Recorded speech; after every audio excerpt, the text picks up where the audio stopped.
Yeah, that was a very fun game. I enjoyed it a lot. I think it might have been my favorite of the Sierras from the 80s, actually.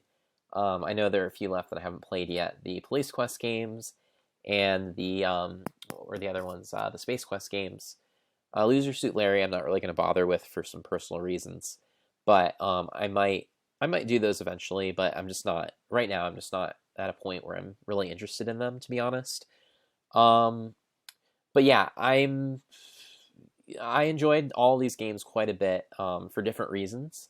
Some of them I enjoyed more than others. I think the award for most frustrating game definitely goes to Zach McCracken.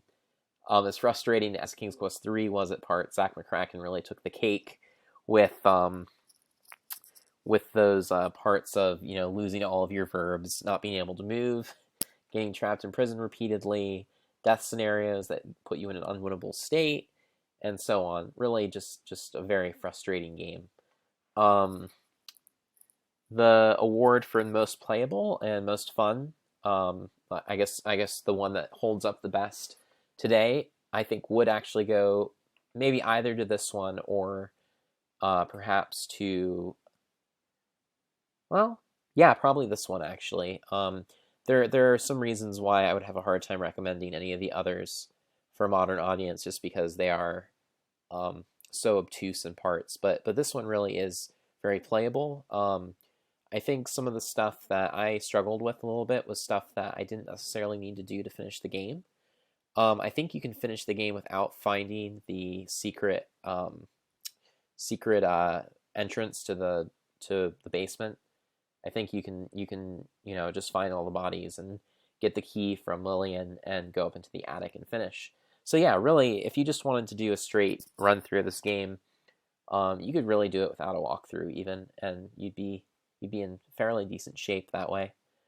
Um, yeah, other than that, I'm glad that I played this. It was a lot of fun, very atmospheric. I thought they did a really good job of building the creep factor into this without, obviously with pretty limited technology by today's standards. Thought the sound design was very intentional and very moody, very excellent.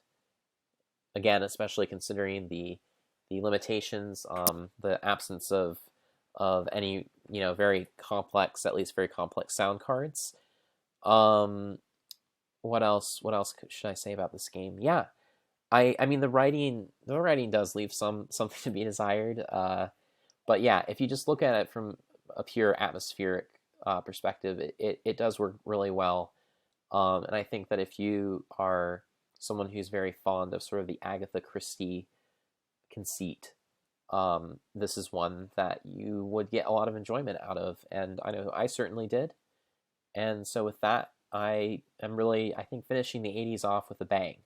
So Colonel's Bequest, good game, and looking forward to starting the 90s adventure games tomorrow. And to kick that off, I'm going to start with a game that I have particularly vivid memories of, and that is King's Quest V. This is a game that I spent many, many hours playing growing up, and now I realize that the whole thing can probably be beaten in just a little over 2 hours. So I might actually be able to finish it in one go tomorrow, depending on how active I'm feeling. But yeah, it's quite a frustrating game for reasons that will become apparent to you as you watch me play. But it's also a gorgeous looking game, and I'm really looking forward to taking that out for a spin tomorrow. So if you join me tomorrow around 8:30 or 9 o'clock, I will be streaming the Splunky Daily Challenge as always, and then moving into King's Quest V.